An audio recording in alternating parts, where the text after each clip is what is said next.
हर हर महादेव। मैं हूँ आपकी दोस्त सुनीता और लेकर आई हूँ आपके सामने श्रावण मास महात्म्य का 22वां अध्याय।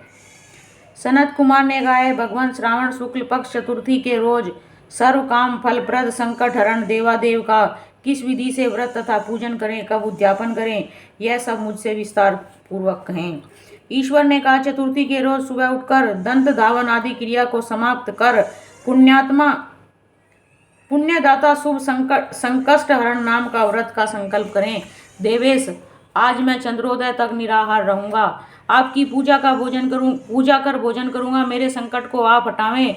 हे वैदात्र, इस प्रकार संकल्प कर काले तिलों से स्नान कर तथा सब आहनिक कार्य कर गणाधिप की पूजा करें। बुद्धिमान 3 मासा 1.5 मासा या अपनी शक्यानुसार सोने की प्रतिमा बनवाएं। सोने के अभाव में चांदी तथा तांबे की मूर्ति बनाएं। एकदम दरिद्र हो तो रमणीय मृत्तिका अर्थात मिट्टी की प्रतिमा बनाकर पहले रमणीय अष्टदल कमल के ऊपर कपड़े सहित घट का स्थापन करें। जल से भर के उस पर पूर्ण मात्र तथा प्रतिमा रखकर 16 उपचार द्वारा वैदिक तथा तांत्रिक मंत्रों से पूजा करें।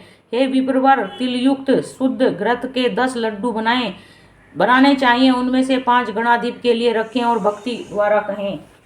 हे देव, आपको नमस्कार है, आपके निमित्त इन 5 लड्डुओं को फल तथा दक्षिणा सहित देता हूँ। हे द्विज श्रेष्ठ, आप ग्रहण करें, आपत्ति से मेरा उद्धार करो। जो कुछ मैंने द्रव्यहीन कम या अधिक किया है, हे विप्र रूप गणेश्वर, वह सब परिपूर्ण हो। सुस्वाद अन्नों द्वारा ब्राह्मण को भोजन कराएं।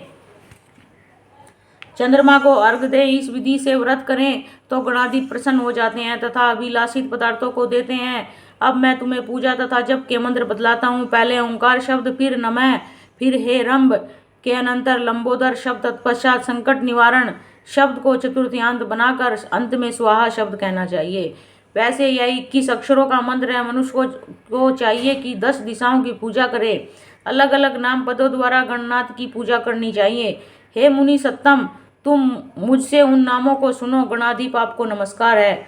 उमापुत्र, अग्नाशन, एकदंत, दंतवक्त्र, मूषक वाहन, विनायक, ईशपुत्र, सर्वार्थ सिद्धि प्रदायक, विघ्नराट, स्कंद गुरो, सर्व संकट नाशन, लंबोदर, गणाध्यक्ष, गौरियामंगल, संभव, धूर्मकेतो, बालचंद्र, असुरमर्दन, विद्यानिधान, विकट और शूर्पकर्ण, आपको नमस्कार है। इन 21 नामों द्वारा गणेश की पूजा करनी चाहिए। भक्ति द्वारा विनम्र हो प्रसन्न मन से देव की प्रार्थना करके कहना चाहिए, हे विघ्नराट, उमापुत्र, अग्नासन, जिस कार्य के लिए आपकी पूजा की है उससे आप मुझ पर प्रसन्न हो, मेरे मन की सभी इच्छाओं को पूरा करें। प्रभो, आपकी दया से ही मैं सब कामों को पाया हूँ। मेरे शत्रुओं की बुद्धि का नाश तथा मित्रों का अभ्युदय करें। इस प्रकार प्रार्थना करके अष्टोत्तर शत होम का करना चाहिए। व्रत की समाप्ति के लिए लड्डू रखकर कहना चाहिए, गणेश की प्रसन्नता के लिए यह मैं ब्राह्मण को दे रहा हूँ। फिर उत्तम कथा सुनकर बड़ी अच्छी तरह से अर्घ देकर हे सत्तमें आगे दिए मंत्र से 5 बार चंद्रमा को अर्घ देना चाहिए। क्षीरोदान संभूत, अग्निगोत्र समुद्भूत, शशिना रोहिणी सहित मेरे दिए हुए इस अग्र को स्वीकार करें। फिर क्षमा प्रार्थना करनी चाहिए। ब्राह्मणों को यथाशक्ति भोजन करवाना चाहिए। जो देव तथा ब्राह्मणों को भोजन करवाने के बाद बाकी रह गया हो उसे स्वयं भोजन करना चाहिए। ऐसा न कर सके तो भोजन यथामुख करना चाहिए। इस प्रकार 3 या 4 मास तक विधि द्वारा व्रत करना चाहिए। 5वें मास में साधक को भली भांति उद्यापन करना चाहिए। साधक को पहले व्रत कुंड की शक्ति अनुसार प्रतिमा बनानी चाहिए। भक्त को चाहिए कि पहले विधि से पूजा करके सुगंधित चंदन तथा नाना प्रकार के फूलों द्वारा पूजा करनी चाहिए। समाहित होकर नारिकेल फल से ही अर्घ देना चाहिए तथा ब्राह्मण को फल संयुक्त दान करना चाहिए। सूप और पायस दक्षिणा सहित गणेश की सोने की मूर्ति लाल कपड़े में वेष्टित कर ब्राह्मण को देनी चाहिए। व्रत समाप्ति के लिए 5 सेर तिल देना चाहिए और क्षमा प्रार्थना करके कहना चाहिए, हे विघ्नेश, इससे प्रसन्न हो। इस प्रकार उद्यापन करने मात्र से ही अश्वमेघ के फल की प्राप्ति होती है। सारी इच्छाएं पूर्ण हो जाती हैं। सनत कुमार, मेरे कहने से पूर्व पार्वती ने इस व्रत को 4 मास तक संकल्प की प्राप्ति के लिए किया था। 5वें मास में उन्होंने कार्तिकेय को पुत्र स्वरूप में देखा था। महर्षि अगस्त ने समुद्र पान के समय इस व्रत को किया था। 3 मास के बाद उन्होंने विघ्नेश के प्रसाद से सिद्धि प्राप्त की थी। हे मामुने, इस व्रत को दमयंती ने 6 मास तक किया था, तभी उसको महाराज नल के दर्शन हो गए थे। अनिरुद्ध को खोजती हुई चित्रलेखा ने इसे किया, वह कहाँ गए, उन्हें कौन ले गया। बाणासुर के यहाँ जाने पर प्रद्युम्न व्याकुल हो गए तथा उनसे रुक्मणी ने बड़े प्यार से कहा, पुत्र, मैं तुमसे जिस व्रत को कहने जा रही हूँ उसे तुम ध्यानपूर्वक सुनो। पूर्व समय में तेरे जन्म काल के समय मेरे सोरी घर से तुमको एक राक्षस चुरा कर ले गया था। बस मेरा हृदय तेरे वियोग में छलनी हो गया। मैं बिलखती थी कि मैं अपने सुंदर पुत्र का मुख कब देखूंगी। उस समय जब दूसरी स्त्रियों के पुत्रों को देखती थी तो मेरा कलेजा फटता था। मैं उन स्त्रियों के पुत्रों को देखकर कहती थी, कहीं यह मेरा पुत्र ही न हो।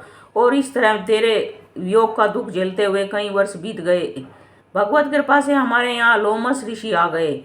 उन्होंने मेरी दशा देखकर मुझे संकट चतुर्थी का व्रत करने का उपदेश दिया। उनके आदेशानुसार मैंने यह व्रत 4 बार किया। बस उसके प्रभाव से तुमने वापस लौटकर शंबासुर का वध किया था। यदि तुम भी इस व्रत को विधिवत करोगे तो तुम्हारे पुत्र का भी पता चल जाएगा और वह वापस घर लौट आएगा। हे तात, माता के आदेशानुसार प्रद्युम्न ने भी गणनाथ के प्रसन्नार्थ इस व्रत को किया। उसी समय नारद जी ने आकर उनको बताया कि अनिरुद्ध बाणासुरपुरी में थे। उसी समय प्रद्युम्न बाणासुर की नगरी में गए और बाणासुर को सैन्य सहित जीतकर अपने पुत्र को पुत्रवधू सहित ले आए। प्राचीन काल में दूसरे देवताओं ने भी विघ्नेश को प्रीत्यर्थ इस व्रत को किया था। इस लोक में इस व्रत के समान सिद्धि देने वाला और कोई व्रत नहीं है। न ही इस व्रत का मुकाबला कोई तप या तीर्थ ही कर सकता है। अधिक कहने से क्या लाभ, कार्य की सिद्धि के लिए दूसरा कोई भी व्रत नहीं है। इस व्रत का उपदेश नास्तिक, अभक्त और सट को नहीं देना चाहिए। पुत्र, शिष्य या श्रद्धायुक्त साधु को तुम इसका उपदेश दे सकते हो। हे मामुने, तुम धर्मिष्ठ, विघ्नंदन तथा मेरे प्यारे हो, इसलिए मैंने तुमको इस व्रत का उपदेश दिया है। बोलिए विघ्नहर्ता गणपति महाराज की जय। बोलिए गणेश भगवान की जय।